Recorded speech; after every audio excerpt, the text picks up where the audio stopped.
Reasoning कैसे पढ़े? गुप्ता तो क्वेश्चन प्रैक्टिस के लिए बहुत बढ़िया है, लेकिन जैसे नंबर ऑफ क्वेश्चन हमें प्रैक्टिस करना है तो और कौन सा बुक आप प्रेफर कर सकते हैं इसके लिए? भैया जीके के लिए कैसे किए हैं? अच्छा, करंट अफेयर का क्या रोल रहता था? कैसे आप करंट अफेयर पढ़ते थे? हम तो यही कहें सर, आप नॉन टेक और जीएस कौन सा मीडियम में पढ़े हैं? सिलेक्शन में नॉन टेक का भी बहुत रोल होता है, तो कैसे आप करते थे इसको कवर? कितना समय चाहिए इस एसएससी एग्जाम को क्रैक करने के लिए, अगर लड़का डिटरमिन्ड हो जाए आज से? अगर पूरा मतलब फोकस्ड है तो एक साल में हो सकता है सर, कोई बड़ी बात नहीं है। पिछले बार भी हम लोग के जो दोस्त थे वो प्रेम जी थे और वो नीतीश जी थे, एक बार में किए, हम लोग से नहीं हो पाया। बीआरओ मिल रहा था लेकिन उसमें तो डिप्लोमा वालों का नहीं था, तो हम लोग का नहीं हो पाया। लेकिन हम लोग फिर भी सर कहे कि नहीं, करते रहो, कोई दिक्कत नहीं है, होगा। कहीं जाना नहीं है, पटना तो छोड़ना ही नहीं है। मतलब जब तक नहीं होता है यहाँ छोड़ के, ये नहीं कि घर जाके अब फैकल्टी का साथ छोड़, हाँ, टीचर्स का साथ तो होना ही चाहिए। और देखिए, जो क्वेश्चन में आपको प्रॉब्लम हो वो हमेशा प्रॉब्लम होगा। आज गलती हुआ है, बाद में भी गलती होगा, उसका कॉन्सेप्ट क्लियर कीजिए। वो या तो सर से क्लियर कीजिए या नेट से क्लियर कीजिए, जैसे भी हो उसका कॉन्सेप्ट क्लियर होना ज़रूरी है। आज गलती हुआ है, 10 दिन बाद भी वही गलती होगा, आपका दिमाग उस क्वेश्चन में वैसे ही रिएक्ट करेगा। ये सब चीज़ छोटा चीज़ है, लेकिन इसको कंसीडर करके चलिए तो ठीक होगा। और जो भी आप टेस्ट देते हैं उसमें जो क्वेश्चन नहीं बनता है उसको लिखिए, बाद में भी देखना है। मतलब जो चीज़ नहीं समझ में आ रहा है उसको मतलब इतना देख लीजिए कि वो याद हो जाए। सक्सेस ऐसे ही होगा। ये नहीं कि अब आप रिसर्च कर रहे हैं। सर का यही कहना था कि 1 साल जो टीचर कहते हैं, जो पढ़ाए हैं, उस पर आप विश्वास कीजिए। ये नहीं कि आप बुक खोल रहे हैं, आप टीचर के ही कॉन्सेप्ट को आप चैलेंज, मतलब ये नहीं वो नहीं, ये सब चीज़ तो होना ही नहीं चाहिए। सर जो पढ़ा दिए वही सही है। ईशू सर ज़्यादा मोटिवेट करते नहीं थे। मतलब सर का ये था, मतलब पढ़ाते थे तो बीच में मतलब सर मस्ती होते रहता है सर के क्लास में, लेकिन तो हम थे ना तुम्हारे पास। लेकिन अनीस सर के क्लास में ये जब पढ़ाना शुरू करते थे तो 1 घंटा 1.5 घंटा समझाते थे, फिर लिखाते थे। तो उस बीच में जब लड़का बोर होने लगता, सर मोटिवेट ही करते थे। सर का यही था, और सर बहुत ज़्यादा मोटिवेट हम लोग को किए हैं। मतलब सर का मोटिवेशन तो एक मोटिवेशन तो आपको बताया ही कि नहीं, 1 साल देना है तो देना, और ये सबसे इम्पोर्टेंट चीज़ है, आपको देना ही होगा। आप आज नहीं दीजिएगा तो अगले साल फिर अगले साल आइएगा। इसीलिए 1 साल जो सर पढ़ा रहे हैं उस चीज़ को मानना है। ये नहीं यूट्यूब पे कोई सर कुछ बता रहे हैं, यूट्यूब पे तो जाइए ही नहीं। अगर कोचिंग आप पढ़ रहे हैं तो क्या ज़रूरी है? यूट्यूब पे बहुत सारे सर हैं, क्या पढ़ा रहे हैं? एकदम मोस्ट कॉमन चीज़ जो सर है वो बता रहे हैं, वो तो पढ़ने से कोई फ़ायदा ही नहीं है, वो तो सबको पता है। एग्जैक्टली। यूट्यूब पे हमने ऑब्जर्व किया है प्रभात कि कुछ लोग आते हैं और वही चीज़ बता पाते हैं जो आपको पता है, मोस्ट कॉमन चीज़ है। वही चीज़ पे ज़्यादा डिस्कशन हो रहा है सर, जो बच्चों को पहले से पता है। अगर 5 क्वेश्चन किसी एग्जाम में आया है, 4 बनने वाला है, वही 4 बनाते हैं। 5वां अगर बच्चों को डिफिकल्टी है सर तो 5वां बताते ही नहीं। अभी यूट्यूब पे कितने सर हैं जो कि स्टेटमेंट वाला क्वेश्चन करा रहे हैं? अभी तो इम्पोर्टेंट तो वही है। तो आप लोग क्यों जा रहे हैं? कोई सर यूट्यूब पे पढ़ा रहे हैं, क्या पढ़ा रहे हैं? उसमें स्टेटमेंट क्वेश्चन नहीं डाला हुआ है, वो बनाइए। यूट्यूब पे जाइएगा तो वो क्वेश्चन मिलेगा ही नहीं आपको, तो क्या फ़ायदा है यूट्यूब पे घूमे? हम किसी भी टीचर को हम कहीं नहीं पढ़े। जो मेरा कॉपी है उसको बार बार रिवाइज किए, बुक मिला था कोचिंग से वो बुक बनाए। और देखिए, ईएस का बुक बनाना पड़ेगा आपको, गुप्ता एंड गुप्ता तो बनाना ही होगा। गुप्ता एंड गुप्ता बहुत इंपॉर्टेंट है, प्री के लिए भी, मेंस के लिए भी। और मेंस में आपको आईएएस का जो आप लोग को गलत प्री बनाना पड़ेगा। चल रहा हूँ एग्जैक्टली जो रिजल्ट है उसके मुख से निकला हुआ शब्द के ऊपर आप काम कर रहे हैं कि नहीं कर रहे? एग्जैक्टली उसी लाइन पे आप काम कर रहे हैं। और इनको अगर 2 साल लगा है तो इनके एक्सपीरियंस से आपको 1 साल लगना चाहिए कि नहीं चाहिए? भैया जीके के लिए कैसे किए हैं? रीजनिंग कैसे पढ़े? सर, आप नॉन टेक और जीएस कौन सा मीडियम में पढ़े हैं? कॉमनली ऐसा क्वेश्चन है कि आप नॉन टेक कैसे कवर किए थे? सिलेक्शन में नॉन टेक का भी बहुत रोल होता है, तो कैसे आप करते थे इसको कवर? जो रीजनिंग है उसको तो हर दिन बनाना होगा। हर दिन या तो बुक से बनाइए, पहले बुक को 2-3 बार बनाइए, जो भी बुक मिला है यहाँ से।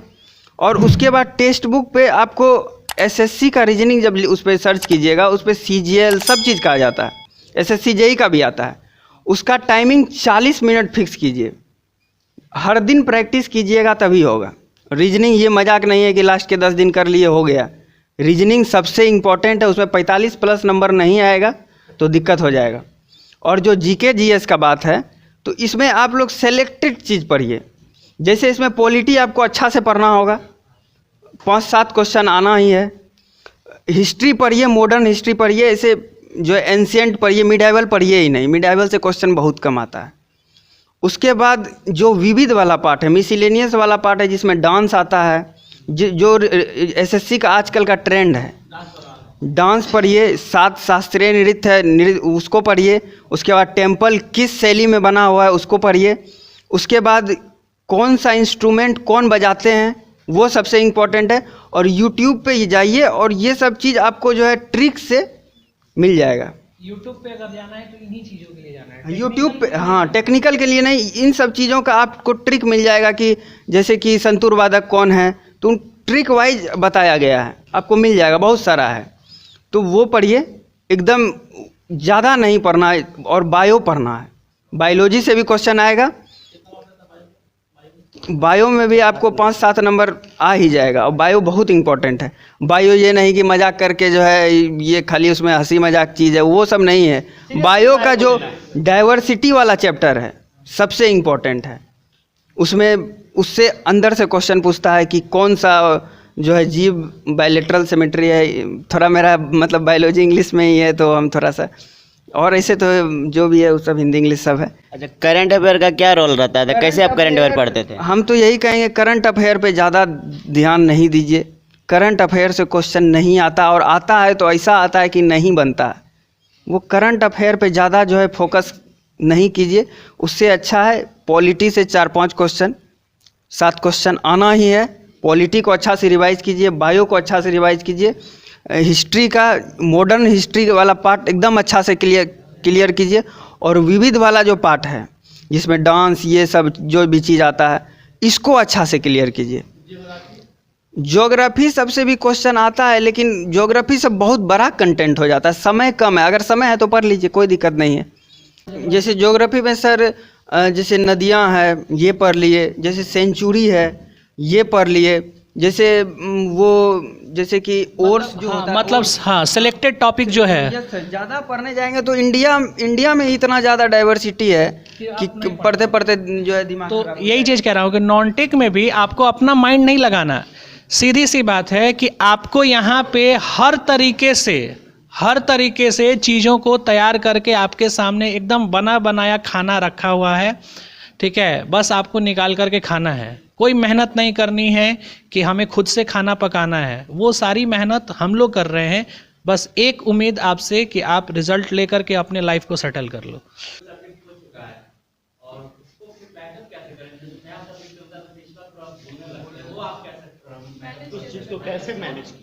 अभी फर्स्ट टाइम आप पढ़ रहे हैं, जब यही कॉपी आप बार बार रिवाइज कीजिएगा तो ये सब चीज़ क्लियर हो जाएगा, कोई दिक्कत नहीं है। कॉपी जितना ज़्यादा हो सके रिवाइज कीजिए एग्ज़ाम तक में। कॉपी रिवाइज करने से ही ये जो इफेक्टिव स्ट्रेस वाला कॉन्सेप्ट है, जब कैपिलरी जोन आ गया वहाँ पे निगेटिव हो जा रहा है, तो ये सब चीज़ जब आप बहुत ज़्यादा प्रैक्टिस कीजिएगा तब ठीक हो जाएगा। पहले तो मेंस में हम लोग को यही सब आता था, लेकिन अब तो ये सब चीज़ नहीं भी कम भी पढ़िएगा तो चल जाएगा। लेकिन ये सब चीज़ बहुत ही मतलब सॉइल का बहुत मज़ेदार कॉन्सेप्ट है। लास्ट में यही है पूरा, फिर उसके बाद फाउंडेशन में जाइएगा, वो सब चीज़ बहुत ही अच्छा। मतलब सॉइल मेरा बहुत कमज़ोर था, मतलब कॉलेज में जब आए सर से पढ़े तो मतलब उसके बाद धीरे धीरे बहुत मज़ा आने लगा, सॉइल बहुत अच्छा लगने लगा। और सॉइल बहुत सबसे इंटरेस्टिंग सब्जेक्ट है भी, बहुत इंटरेस्टिंग सब्जेक्ट है और इसमें बहुत चीज़ सीखने के लिए। ऐसे सब सब्जेक्ट, ये जो सोम है, सोम से क्वेश्चन बहुत कम आता है, लेकिन सोम के बिना आप नहीं सब इसमें आरसीसी में आपको ज़रूरी पड़ेगा हर सब्जेक्ट में, मतलब कि सॉइल में भी, सॉइल में ही हर जगह से मतलब इसका जो है ज़रूरी है। लेकिन सोम से क्वेश्चन कम पूछता है, इसीलिए इसको जब एग्ज़ाम टाइम में थोड़ा सा कम भी कीजिएगा तो चल जाएगा। सोम टॉस से सर भी बोलते थे कि सोम क्वेश्चन आना है, वो तो आएगा ही। मतलब जो भी है सब्जेक्ट अच्छा से पढ़िए, ईशू सर का ही है, इन्वायरमेंट, ये सबसे तो अब अरे ऐसे बोल के हमको बाहर करोगे? नहीं सर का जो सब्जेक्ट है इसके बिना तो कोई सब्जेक्ट समझे नहीं आएगा। कुछ होगा ही नहीं। बेसिक एकदम मतलब सबसे जो भी है तो ये सोम ही है। सोम के बिना के क्या साथ है? साथ सर ओपनिंग बैट्समैन है हमारे सोम और टॉस, और सोम टॉस होना ही चाहिए। सबसे शुरू में सोम टॉस ही होना चाहिए, जो कि आप लोग का हो रहा है। और भी कोई क्वेश्चन है तो पूछिए। जैसे आप बोले थे कि गुप्ता तो क्वेश्चन प्रैक्टिस के लिए बहुत बढ़िया है, लेकिन जैसे नंबर ऑफ क्वेश्चन हमें प्रैक्टिस करना है तो और कौन सा बुक आप प्रेफर कर सकते हैं इसके लिए? उसका यही है कि जो सर 4500 वाला दे रहे हैं बुक, उसको कम से कम 3-4 बार बनाइए। एक बार सही, एक बार क्योंकि एक बार बनाइएगा आपको बहुत सारा प्रॉब्लम होगा, फिर दोबारा बनाइएगा तो कुछ घटेगा, लेकिन उसमें भी कुछ क्वेश्चन आपसे जो नहीं बनेगा, उसका कॉन्सेप्ट नहीं है, वो बार बार गलती होगा। उसका या तो सर से आप मिल के उसको क्लियर कीजिए, उसका कॉन्सेप्ट क्लियर कीजिए। सबसे बड़ा बात यही है, कॉन्सेप्ट जब तक उस चीज़ का क्लियर नहीं होगा वो बार बार गलती होगा। हर बार आपका दिमाग वही कहेगा, वही पुराने तरीके से सोच के गलती करेगा। आपको लगेगा पिछले बार भी गलत हुआ था, लेकिन फिर गलती होगा वो। इसलिए उसका कॉन्सेप्ट क्लियर कर लीजिए। कुछ थोड़ा बहुत रह जाता है, दिमाग है, हर चीज़ कैप्चर नहीं हो पाता है, कॉपी पढ़ने से भी याद नहीं आता है कुछ बात, तो उसको सर से मिल के क्लियर कीजिए, गूगल पे देख के क्लियर कीजिए, कहीं से भी क्लियर कीजिए। क्लियर नहीं होगा तो वो एक तरीके का मतलब बीमारी टाइप से होता है ना शरीर में, उस टाइप से है वो आपको हमेशा प्रॉब्लम क्रिएट करेगा। इसीलिए प्रॉब्लम होने ही नहीं देना है। किसी भी सब्जेक्ट में दिक्कत है, सर से मिलिए, क्लियर कीजिए, कहीं से भी क्लियर कीजिए, बस क्लियर होना चाहिए।